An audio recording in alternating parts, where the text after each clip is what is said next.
आपल्या परिसरातील ताजी आणि महत्त्वाची अपडेट पाहिजे आहे तर मग आजच C24 तास या आपल्या YouTube चॅनलला लाईक करा, शेअर करा, सबस्क्राइब करा आणि बेल आयकॉनवरती क्लिक करायला अजिबात विसरू नका।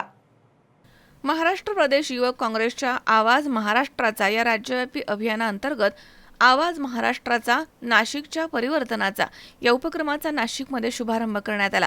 शहरामधील पाणी पुरवठा, रस्ते, रोजगार, नागरी सुविधा आणि विविध शहरी प्रश्नांवरती आवाज उठवण्यासाठी हा उपक्रम सुरू करण्यात आला आहे। पत्रकार परिषदेला भारतीय युवक काँग्रेसच्या राष्ट्रीय सहसचिव शांभवी शुक्ला तसेच महाराष्ट्र प्रदेश युवक काँग्रेसच्या उपाध्यक्षा आफरीन सय्यद, मुजफ्फर हुसैन, नाशिक शहर जिल्हा काँग्रेस कमिटीचे अध्यक्ष बबलू भाऊ खैरे तसेच काँग्रेसचे ज्येष्ठ नेते राजेंद्र बागुल, महाराष्ट्र प्रदेश युवक काँग्रेसचे संघटन महासचिव प्रवीण कुमार बिरादार तसेच नाशिक जिल्हा युवक काँग्रेसचे अध्यक्ष जयेश पोकळे तसेच महाराष्ट्र प्रदेश युवक काँग्रेसचे सचिव अथर्व सोनार या ठिकाणी उपस्थित होते। प्रेस परिषदेनंतर युवक काँग्रेसच्या कार्यकर्त्यांनी पेट्रोल पंपावरती नागरिकांना मेलडी चॉकलेट्सचं वाटप करत महागाई, इंधन दरवाढ आणि इतर सरकारच्या घोषणांच्या विरोधामध्ये जोरदार घोषणाबाजी करून निषेध नोंदवलाय।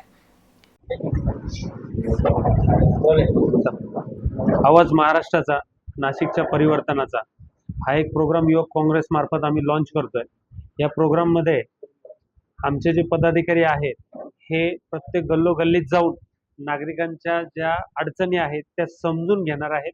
त्याच्यासाठी हा प्रोग्राम आम्ही लॉन्च करतोय। त्यांच्या छोट्या छोट्या अडचणी काय असतं, सामान्य जनता ही प्रत्येक वेळेस नगरपालिकेत जाऊ शकत नाही, कोणाशी भांडू शकत नाही, कोणाशी बोलू शकत नाही, त्यांचा आवाज तिथपर्यंतच राहतो आणि त्याच्यातून काही मार्ग निघत नाही। हा मार्ग काढण्यासाठी आज युवक काँग्रेस पुढे आलेली आहे। हा जो ॲप आहे या ॲपद्वारे यांच्या ज्या अडचणी आम्ही समजून घेणार आणि ह्या ॲपमध्ये आम्ही त्या पोस्ट करणार। ह्या पोस्ट केल्यानंतर सर्व सामान्य जनतेला दिसणार की अडचण काय आहे, कशी आहे आणि कशी सॉर्ट आउट आम्ही करणार आहोत। याच्यासाठी हा ॲप आम्ही आज लॉन्च केला आहे आणि ही टॅगलाईन आम्ही लॉन्च केलेली आहे। ठेकेदारांना ती निविदाच भरता येत नाही, हे कशासाठी चाललेलं आहे? आमच्या नाशिकच्या ठेकेदारांमध्ये ताकद नाहीये का? आमच्या बांधकाम व्यावसायिकांमध्ये ताकद नाहीये का? नाशिकच्या भूमिपुत्रकांमध्ये ताकद नाहीये का काम करण्याची? हा सर्व आमच्यावर घेतलेला संशय आहे। म्हणून आम्ही सांगतो, नाशिककरांवर संशय घेणं बंद करा, नाशिककरांच्या तरुणांच्या कर्तृत्वावर संशय घेणं बंद करा, नाशिककर ठेकेदारांवर संशय घेणं, त्यांच्या कर्तृत्वावर संशय घेणं बंद करा। स्थानिक माणसाला रोजगार निर्माण झाला पाहिजे। ज्या गावामध्ये पूर्ण खिचडी शिजते त्या गावातल्या नागरिकांना काहीच नाही, त्यांच्या नाकातोंडामध्ये फक्त धूर जातोय आणि खिचडी खायला सगळे बाहेरून लोक येत आहेत। हे गिधाडं हे थांबवलं गेलं पाहिजे। मी राज्य सरकारला, स्थानिक प्रशासनाला आणि केंद्र सरकारला आवाहन करतो की हा जो भ्रष्टाचार चाललेला आहे हा त्वरित थांबवा, नाहीतर नाशिक काँग्रेस कमिटी, नाशिक शहर युवक काँग्रेस तीव्र प्रमाणामध्ये याचा विरोध करून रस्त्यावर उतरून मोठं आंदोलन, जन आंदोलन उभं करेल, याची आम्ही तुम्हाला शाश्वती देतो। आवाज महाराष्ट्राचा नाशिकच्या परिवर्तनाचा नाशिक शहरामध्ये, महानगरामध्ये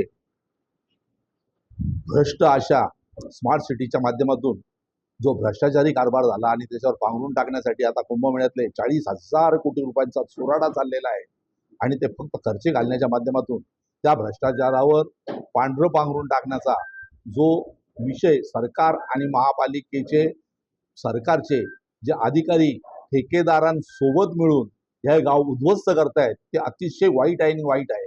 आणि म्हणूनच 24 तासाला पाणी देणारं हे महापालिका आज आम्हाला अर्धा तास सुद्धा पाणी देऊ शकत नाही।